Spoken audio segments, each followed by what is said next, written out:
வணக்கம். நலம் அறிக நிகழ்ச்சியில் நான் கீதா அசோக், அரோமா தெரபிஸ்ட். இன்றைக்கி நம்ம என்ன பார்க்க போகிறோம் அப்படின்னா வெஜ் பீல் பேக். இந்த வெஜ் பீல் அப்படிங்கிறது எதுக்கு யூஸ் பண்ணுவாங்க? பெரிய பார்லர்ஸில் எல்லா இடத்துலையுமே வெஜ் பீல்ங்கிறது இருக்கும். இந்த வெஜ் பீல் பார்த்திங்கன்னா நீங்கள் கமர்ஷியலாக வாங்குறப்ப அது ரொம்ப காஸ்ட்லியாக இருக்கும். ஏன்னா எக்ஸ்ட்ராக்ஷன் அதை அவங்க பவுடர் ஃபார்மில் பண்ணி கொண்டு வர்றது, அந்த ப்ராசஸிங்லாம் பார்த்திங்கன்னா பிட் டஃப். அதனால் அது கொஞ்சம் காஸ்ட்லியான பேக் தான். அதே பேக் நீங்கள் வீட்டில் எப்படி தயார் பண்ணலாம், கிடைக்கக்கூடிய ஒரு சிம்பிளான விஷயங்களை வச்சு நீங்கள் எப்படி தயார் பண்ணலாம் அப்படிங்கிறத நம்ம இப்போ பார்க்க போகிறோம். அதுலேயும் இப்போ பார்த்தீங்கன்னா இது சன்னி டேஸில் தான் நம்ம இருக்கிறோம். சம்மர் இன்னும் நம்மளை விட்டு போகல, இன்னும் ஹாட்டாக தான் இருக்குது.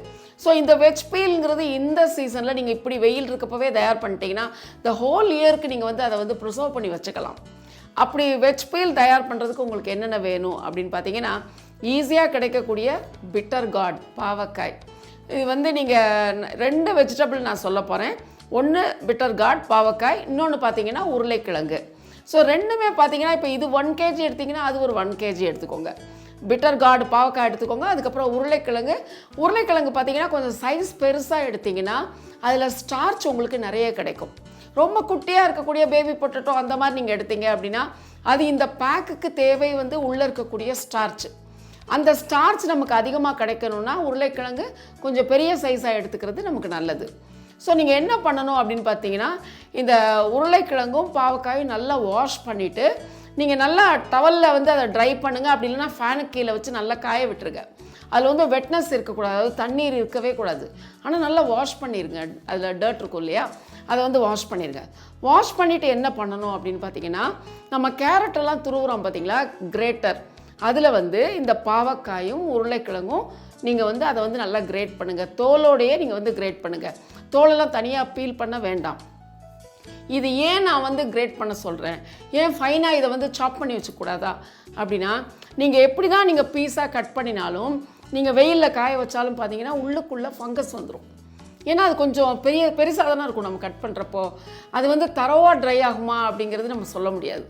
அதே நீங்கள் துருவி நல்ல ஒரு பெரிய ஷீட்டில் இல்லை பெரிய நியூஸ் பேப்பரில் ஒரு பெரிய ட்ரேயில் நீங்கள் வெயிலில் காய வைக்கிறப்ப பார்த்தீங்கன்னா அது அப்படியே சருகாக காஞ்சிரும். ஜஸ்ட் 2 days காய வச்சு பாருங்கள், சருகாக காஞ்சிரும். ஸோ இது நீங்கள் ஒரு ஈக்குவல் ப்ரொப்போர்ஷனில் நீங்கள் 1 kg எடுத்துக்கோங்க. இந்த ஹோல் இயருக்கு நீங்கள் அதை வச்சுக்கணும் அப்படின்னா கொஞ்சம் லார்ஜர் குவான்டிட்டி ப்ரிப்பேர் பண்ணி வச்சுக்கோங்க. நல்ல துருவி செப்பரேட்டாக நல்லா ஸ்கேட்ராகி, அதாவது நீங்கள் கும்மலாக வைக்காமல் அப்படி ஹோலாக அப்படி வைக்காமல் நீங்கள் நல்லா ஸ்கேட்ராகி நீங்கள் நல்லா பரப்பை போட்டு காய வச்சுருங்க. காய வச்சு நீங்கள் எடுத்துக்கிறது பார்த்தீங்கன்னா சருகாக இருக்கணும். அதை நீங்கள் இப்படி க்ரஷ் பண்ணோம்னா அது உடையணும். அந்த ஸ்டேஜில் நீங்கள் எடுத்து அதை தனியாக வச்சுக்கோங்க. இதுக்கப்புறம் என்ன வேணும் அப்படின்னு பார்த்தீங்கன்னா, கயோலின். இந்த கயோலின்ங்கிறது ஒரு க்ளே. அது மட்டும் இல்லாமல் இந்த கயோலின் க்ளே பார்த்தீங்கன்னா நம்ம யூஸ் பண்ணுற talcum powder, any brand talcum powder, அந்த டால்கம் பவுடருக்கு ஒரு கீ இன்க்ரீடியண்ட் அப்படிங்கிறது இந்த கயோலின் க்ளே. கயோலின் க்ளே எல்லா ஊர்லேயும் கிடைக்கும். அது நீங்கள் வாங்கி வச்சுக்கோங்க.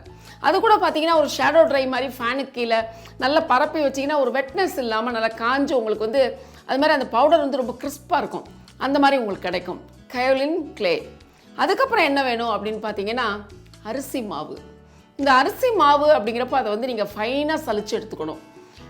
நம்ம என்ன நினைக்கிறோன்னா, கிரானியூல்ஸாக கொரகொரப்பாக இருக்கிற எந்த ஒரு பொருள் நம்ம ஸ்கின்ல போட்டாலும் அது ஸ்கின்னை பாலிஷ் பண்ணும் அப்படின்னு நினைக்கிறோம். இது ஒரு தவறான கண்ணோட்டம். அப்படி கொரகொரப்பாக நீங்கள் போட்டால் தான் ஸ்கின் பாலிஷ் ஆகுங்கிறது இல்லை. ஒரு ஸ்கின்னில் இருக்கக்கூடிய டெட் செல் எக்ஸ்ஃபோலியேட் பண்ணுறதுக்கு ஜெல்லே ஹெல்ப் பண்ணும். அதனால் நீங்கள் கொரகொரப்பாக போடுறப்ப நீங்கள் அதை நம்ம மசாஜ் பண்ண பார்த்தீங்கன்னா ஸ்கின்னில் கண்ணுக்கு தெரியாத ஃபைன் லைன்ஸ் வரும். அதனால் நீங்கள் என்ன பண்ணுங்கள், இதை நல்லா 1க்கு 2 தடவை நல்லா சலிச்சு எடுத்துக்கோங்க. அந்த மாதிரி ஃபைன் பவுடர், ரைஸ் பவுடர் நமக்கு வேணும். அதுக்கப்புறம் என்ன வேணும் அப்படின்னு பார்த்தீங்கன்னா குக்கிங் சோடா பைகார்ப் இல்லை பேக்கிங் பவுடர், உங்களுக்கு எது கிடைக்குதோ நல்ல ஒரு ரொம்ப எக்ஸ்பைரி ஆகாமல் கொஞ்சம் அது நல்ல பீரியடில் இருக்கிறப்ப வாங்கி வச்சுக்கோங்க. அந்த பவுடர் உங்களுக்கு வேணும். ஓகே, இப்போது நீங்கள் அந்த பிட்டர் கார்டும் பொட்டேட்டோவும் நீங்கள் என்ன பண்ணுறீங்க, மிக்சியில் போட்டு பவுடர் பண்ணுங்கள். பவுடர் பண்ணிவிட்டு அதை நல்லா சலிச்சு எடுத்துக்கோங்க. ஏன்னா இந்த பேக்குக்கு தேவை ஃபைன் பவுடர், கிரானியூல்ஸ் இருக்கக்கூடாது.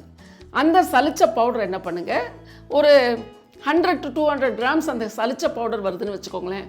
அதில் ஹாஃப், அதில் 50% kaolin clay, 25% rice powder, 25% soda bicarb cooking soda, அதை நீங்கள் எடுத்துக்கணும். இது எல்லாத்தையும் ஒன்றா கலந்து ஒரு ஏர்டைட் கண்டெய்னரில் வச்சு ஃப்ரிட்ஜில் வச்சுருங்க.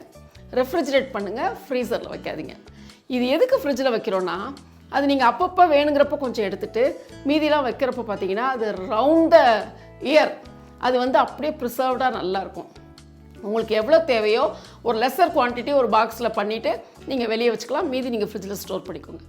ஸோ உங்களுக்கு எப்போல்லாம் டைம் கிடைக்குதோ இந்த veg feel powder 1 to 1.5 teaspoon எடுத்துக்கோங்க. அதுக்கப்புறம் பார்த்தீங்கன்னா இதில் எசென்ஷியல் ஆயில் அப்படிங்கிறப்ப இதில் சேர்க்குற ஆயில் பார்த்தீங்கன்னா மேஸ்ங்கிறது என்னென்னா ஜாதி பத்திரின்னு சொல்கிறது. நம்மளுடைய ஸ்பைஸ் பாக்ஸில் பார்த்தீங்கன்னா ஒரு ஆரஞ்சு கலரில் பூ மாதிரி இருக்கும், அதுதான் மேஸ்ன்னு சொல்கிற ஜாதி பத்திரி.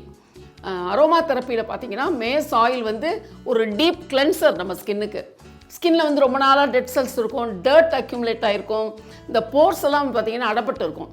அந்த மாதிரி இருக்கக்கூடிய பிரச்சனைகளுக்கு இந்த மேஸ் ஆயில் இன்ஸ்டண்ட்டாக ஸ்கின்னை வந்து க்ளீன் பண்ணும்.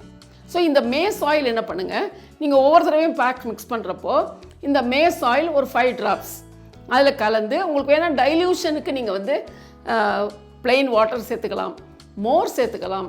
இல்லை ரொம்ப ட்ரை ஸ்கின்னாக இருக்கிறவங்க பார்த்தீங்கன்னா ரா மில்க், பச்சை பால், காய்ச்சாத பால் அது கூட நீங்கள் சேர்த்துக்கலாம்.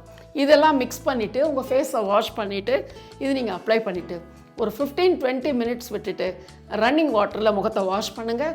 அதுக்கப்புறம் கண்டிப்பாக சோப்போ ஃபேஸ் வாஷோ போட்டு முகத்தை க்ளீன் பண்ணுங்கள். இந்த வெஜ் பீல் யார் யாருக்கு பயனுள்ளதாக இருக்கும் அப்படின்னு பார்த்தீங்கன்னா, ஸ்கின் ரொம்ப டேன் ஆகிருப்பாங்க, ரொம்ப ப்ரொலாங்டாக வெயிலில் அலைஞ்சிருப்பாங்க, அவங்களுக்கு யூஸ்ஃபுல்லாக இருக்கும். அண்டு பரு விட்டு சென்ற தழும்புகள், பரு விட்டு சென்ற பிளாக் ஸ்பாட்ஸ், அதுக்கு பார்த்தீங்கன்னா இந்த வெஜ் பீல் ரொம்ப ஹெல்ப் பண்ணும். அதுக்கப்புறம் பார்த்தீங்கன்னா சைன் ஆஃப் ஏஜிங், முகத்தில் வரக்கூடிய சுருக்கங்கள், ஒரு ஏஜ் லுக்காக இருப்பாங்க, வயசு கம்மியாக இருக்கும், அவங்களுக்கு பார்த்தீங்கன்னா இந்த பேக் வந்து ரொம்ப ஹெல்ப்ஃபுல்லாக இருக்கும். ஸ்கின்ல என்ன பிளமிஷஸ் இருந்தாலும் ஸ்கின்னுக்கு எந்த டேமேஜும் கொடுக்காம ஸ்கின்னை வந்து அது பேம்பர் பண்ணுறதுக்கு இந்த வெஜ் பீல் பவுடர் ரொம்ப ஹெல்ப் பண்ணும். இது பார்த்தீங்கன்னா ஒரு அமேசிங் ரிசல்ட் கொடுக்கக்கூடிய விஷயம். நீங்கள் வீட்டில் ப்ரிசர்வ் பண்ணிக்கோங்க. உங்களுடைய சில்ட்ரன், உங்கள் நெய்பர்ஸ், உங்கள் ஃப்ரெண்ட்ஸ் எல்லாருக்குமே பார்த்தீங்கன்னா ஸ்கின்னை வந்து இது பயமே தேவையில்லை, இது வந்து நீங்கள் அப்ளை பண்ணிக்கலாம். அந்த மாதிரி அப்ளை பண்ணுறப்போ ஒரு 2 to 3 applications once in a week at least நீங்கள் அப்ளை பண்ணி பாருங்கள். ஸ்கின்னில் இருக்கக்கூடிய பிளமிஷஸ் குறைஞ்சி ஸ்கின் வந்து அவ்வளோ இன்டாக்டாக ரொம்ப ஒரு சாஃப்ட் அண்ட் சப்புலாக உங்கள் ஸ்கின் ரொம்ப நன்மையாக உங்களுக்கு திகழும். நன்றி, வணக்கம்.